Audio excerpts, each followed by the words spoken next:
What's good, everybody? It's the Clown with Cap Show. NCAA football week 6. My Notre Dame Fighting Irish go to Louisville. We should run through Louisville, even though they're another undefeated team. I just think Notre Dame this year, we're battle tested, and the hope and the dream is not dead right now. Notre Dame still has a possibility, a great shot to make it to the college football playoff. And this weekend showcases another night game, another big game for Notre Dame. Another undefeated team. But Louisville, let's be honest here. They don't play the best players, the best teams every single year in and year out like Notre Dame does. So I think for Notre Dame, they're seeking their 31st consecutive win streak over an ACC opponent. So for Notre Dame, this is huge. This is big news, and I think Notre Dame's going to win convincingly. I'll take the 6.5, so I'm going to go Notre Dame. But the interesting thing here is Sam Hartman last year, he was playing for Wake Forest, right? He played against the Louisville team. He threw for 271 yards, but he had 3 interceptions, and 2 of those interceptions were pick sixes. So it is kind of like, for a Notre Dame fan, it's kind of like, oh crap, hopefully history does not repeat itself. I don't want Sam Hartman to be throwing interceptions like that. I really don't, even though this year he's played great, almost 1,500 yards passing with 14 touchdowns, 0 picks for Sam Hartman. So Sam Hartman is a gamer. He understands what's at risk. He understands that, hey, every single game from here on out is a must win, because we know we gave away the Ohio State game, okay? We gave that one away. But I think for Notre Dame right now, Sam Hartman, he has these troops ready. Marcus Freeman, he's ready for this challenge, and I can't wait. We got the best running back in the country in Audric Estime, 672 yards rushing and 7 tutties. It just handed to Estime, and that was the thing is, when we gave the game away against Ohio State, we kind of stayed away from Estime late game, where we should have, and I know Marcus Freeman understands that, hey, we should have really just gave the rock to Estime at the end of the game. That's what we need to do. We did that last weekend against Duke, and what happened? Estime took it for a touchdown for the game. So I think we got to stick to our MO, stick to the run game. That's what Notre Dame's really great at. And then we were missing some receivers last week. We got them back. And then Howard Cross III, our great defensive lineman, he had 13 tackles last week, a career high. Just balled out. Look for him as well this game, just to make a game changer. I just don't see Louisville doing that much. Jack Plummer, their quarterback, he's got about 1,400 yards passing with 11 touchdowns and 6 picks. So definitely he takes some chances down the field, and that's what Louisville's going to do at home. They're going to take some chances. They're going to do some play action plays, maybe some trickery plays. Kind of like what Notre Dame did last week with the fake punt. But I just think overall, Notre Dame, we should really just blow these guys out of the water. We should win by 17-plus points this game. And then we got next weekend at home against USC, which is another primetime game. So I think for Notre Dame right now, just staying in our lane right now.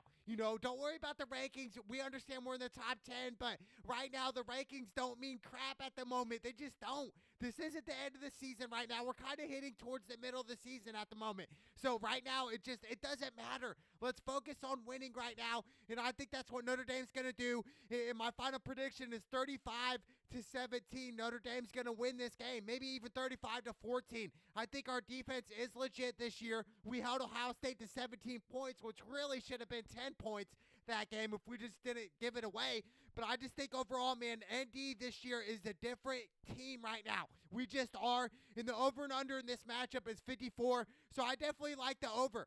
Why am I going over? I think Notre Dame right now, this is the game where we're going to break out, offensively. We know what we can do defensively. We know we can put pressure on the quarterback. We know we have great defensive backs that can guard really anybody. If we're giving Marvin Harrison Jr. a hard game, we can guard anybody. We really can. So I like Notre Dame at 6.5. I think Sam Hartman's going to have a great game. Same thing with Estime in that defense. So Notre Dame, take off. We're going to continue to get dubs here and make it to the college football playoff. I cannot wait. Take off, Notre Dame. Let's go! And then we got Oklahoma versus Texas. Texas is 5 5.5 point favorites. This is the Red River rivalry. This is great. This is a classic matchup, right? Oklahoma, Texas. It goes back way back. I just think, Texas obviously is the better team right now. I think they're the best pound-for-pound team in college football. I mean, it starts with their quarterback, Quinn Edwards. He's got 10 touchdowns and only 1 pick, so he's a gamer, man. And when he played against Bama, it was just like lights on. He's just locked and loaded, and Texas looks legit, dude, at every position. Not to mention their running back, Jonathan Brooks, about 600 yards rushing and 5 tutties. So look for Texas to get their run game going and also their passing game. But for as far as Oklahoma goes, the X factor is definitely their quarterback. Dillon Gabriel, 15 touchdowns, 2 picks this year, about 1,600 yards passing, and he's got 95 rushing yards and 4 rushing touchdowns. So Dillon is definitely the X factor for Oklahoma. If they want to stay in this game, it's literally Oklahoma's offense is going to have to score touchdowns almost every single possession here. They're going to have to match Texas because I don't think Oklahoma's defense is really that elite to say, hey, we're going to stop Texas every single time they get down to the red zone. I don't think that's going to happen. I think for Oklahoma to win this game, it starts with Dillon, and Dillon's going to have the best game of his life, dude. He really is. I mean, he's a transfer from UCF. This guy's a gamer. He's experienced. So I think this game is definitely going to be close. I think 5.5 even to me is kind of just like pushing it. I think Texas honestly would have been like 3.5, 4, somewhere in that area, but 5.5 to me is just a little much. I think it's really disrespect to Oklahoma. Both teams are undefeated. I mean, it's crazy, but I think Oklahoma can pull away from this if it's from Dillon, man. Dillon's their X factor, but, I'm going to go Texas here. I think Oklahoma's going to keep this game really close, really tight, but I'm still going to go Texas at home. Texas just plays great at home, and Edwards, he's just a baller, man. And they got great running backs, great receivers. So I think Texas is legit, man. They really are. So I'm going to go Texas. I'll take the 5.5, even though I think the 5.5 is a little too much. But I still like Texas over Oklahoma. 61 is the over-under. I mean, they're probably going to go over here. I know it sounds ridiculous, but I think both offenses are explosive. They love to throw the ball down the field and also run the ball. So I think it's going to be over with the 61, but I'm definitely going to go Texas over the Oklahoma Sooners in a very, very close one, like 38-41, somewhere around that score. And then we got Maryland versus Ohio State. Ohio State is 19.5 point favorites here. Both teams are undefeated, and this game is called for an upset game, right? I mean, we got Maryland, we got Tua there, he's been there for a long time, 5th year there. He's Maryland's all-time passing leader. So, I mean, he's got about over 1,400 yards passing this year with 13 touchdowns and 3 picks. So I think he's a gamer, obviously. Maryland's all-time passing leader for a reason, and he destroyed Ohio State last year. So Ohio State remembers this from last season, so they're definitely going to have to be on their P's and Q's. And I think if Ohio State wants to stop them offensively, they're going to have to put pressure on them. They're going to have to do different blitzes. They're going to have to do different coverages and kind of confuse Tua there, because if not, Maryland's really going to dice Ohio State up. I do think so. I think this game's going to be close, but I'm still going to go Ohio State, but I'm going to go Ohio State money line. I think Ohio State at 19.5 is crazy, dude. That's just really disrespect to Maryland. I think Tua had 5 touchdowns against IU a couple weeks ago, so we know Maryland can pass the ball. And my thing is with Ohio State, can they stop him? Can they put pressure on him, which I do think they can. I like Ohio State, but not by 19.5. I think Ohio State's going to win. They're more battle tested. I mean, you got Kyle McCord over 1,000 yards passing, 6 touchdowns, 1 pick. They're coming off a bye. And then obviously Marvin Harrison Jr., arguably a top 3 draft pick next year in 2024. He's been balling out with 3 touchdowns this year. So look for Marvin Harrison Jr. just to get out in the open against Maryland secondary. I mean, that's what I would do if I'm their coach. I'm saying, hey, we're going to throw the ball, and we're going to throw it to the best receiver in college football, and that's Marvin Harrison Jr. So, that's the guy, and I'm going to go Ohio State money line. I think, 57 is the over-under. They're expected to go with the over, even though I do think it could go with the under. It's just tough, but typically with college football, I like to go with the overs. I really do, so I'll go with the over in this matchup, but I like Ohio State here. I do. I mean, obviously, I'm rooting for Ohio State, me being a Notre Dame fan, because if Ohio State wins out, they're probably going to be a 2 seed overall. In Notre Dame, that makes our loss look better, if we win out. So I'm rooting for Ohio State. I think Ohio State should win this game. they will. I'm going to go Ohio State money line over Maryland. And then we got LSU versus Missouri. LSU's 5-point favorite. Surprisingly, Missouri this year is 5-0, which is crazy, right? My dad graduated from Missouri. Shout out to Missouri, MIZZOU,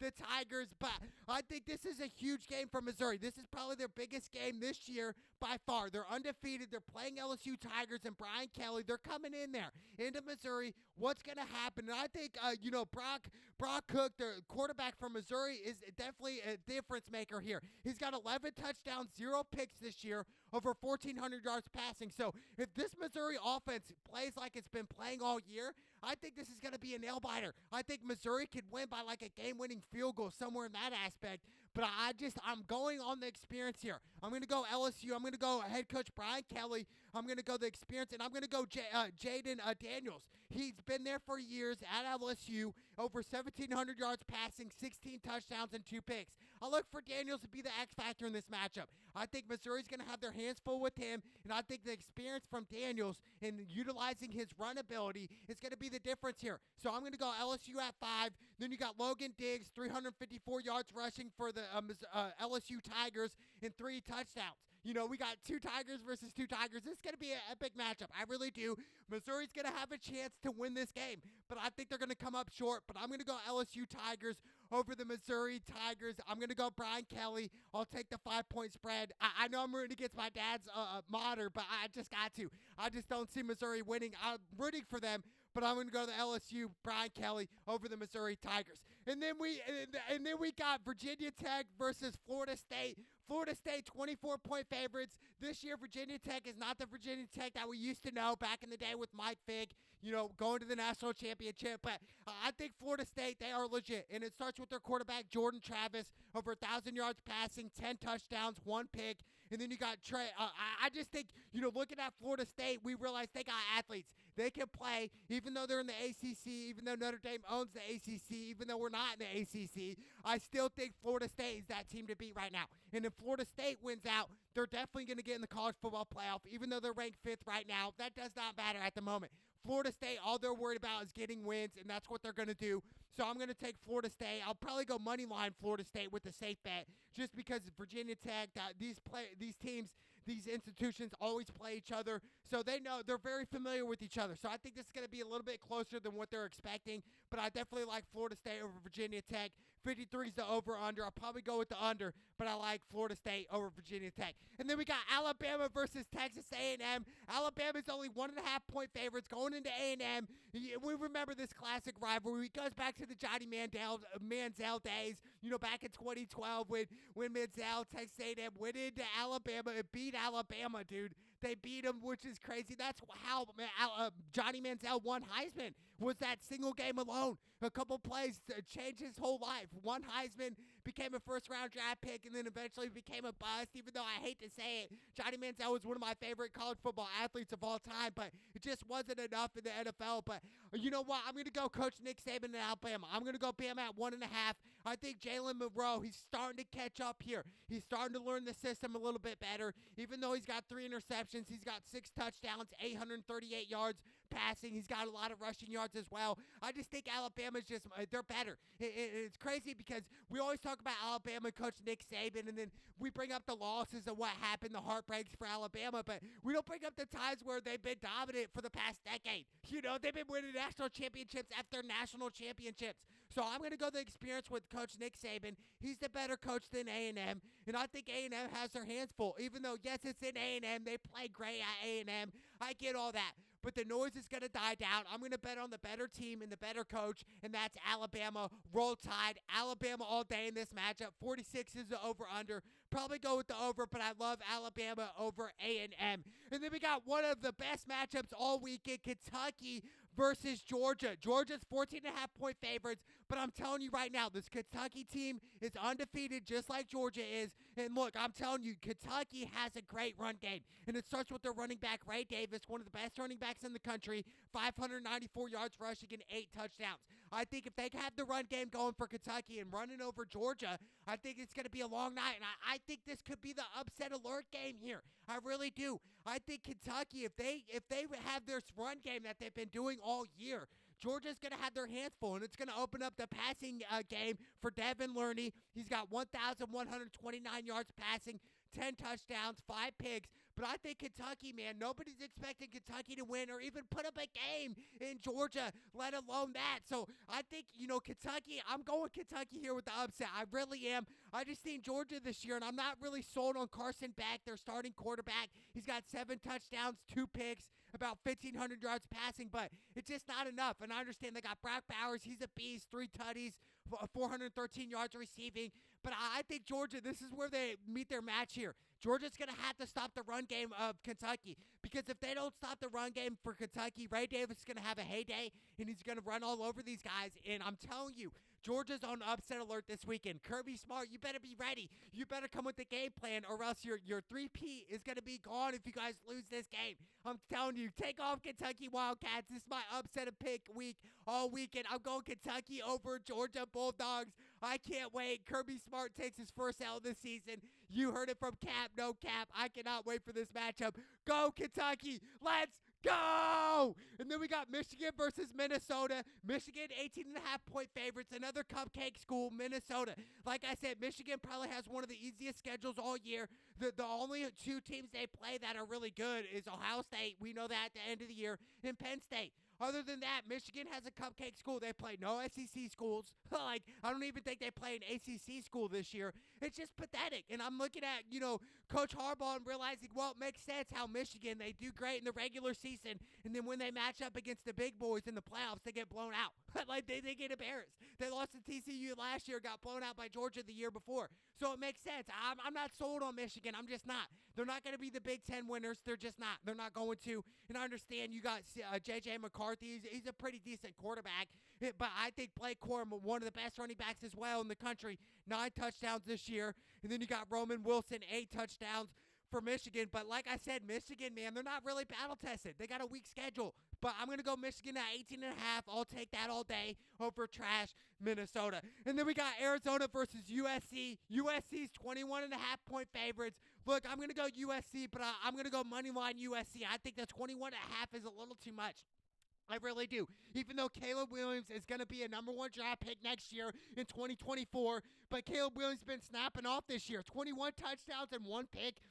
He's definitely going to win Heisman this year, absolutely. He's got over 1,600 yards passing, and then you got T. Washington, 395 yards receiving and 5 touchdowns for USC. Look for Washington to get involved just like he always does, but I think Caleb Williams is that dynamic player. A lot of people compare him to Patrick Mahomes, which I get. He extends the play, he breaks out of the pocket, he does some unorthodox stuff, absolutely. But I just think Caleb Williams probably will win Heisman this year, and they will beat Arizona. But I just think for USC this year, they just don't have the defense that I was thinking they would. I mean, we have teams putting up big numbers on USC, and I can't wait for the matchup next week. Notre Dame versus USC. USC coming into Notre Dame. I cannot wait for that matchup. I mean, Caleb Williams is a gamer. He's a first round, arguably the number 1 overall pick next year. That's what they're projecting. At least Mel Kiper is, so shout out to Mel Kiper. But I'm going USC in this matchup. This is another pick, but what a weekend for week 6 in college football. Some big games. Obviously, my upset pick of the week is Georgia Bulldogs, the number 1 team overall. Is going to lose this week in Kentucky. I think Kentucky has one of the best run games next to Notre Dame in the country, and they're going to utilize that against Georgia. And I think Georgia really is what people think they are. They're still living from last year and the year before. I'm telling you, this is a new year, a new team, new opportunities, so I cannot wait. But, I definitely like Texas over Oklahoma. And then my Notre Dame Fighting Irish going to Louisville. We're going to get the dub. Marcus Freeman knows this is straight business. We're going to blow these guys out. Then we got USC next weekend. I cannot wait. It's the Clown with Cab show. Let's go!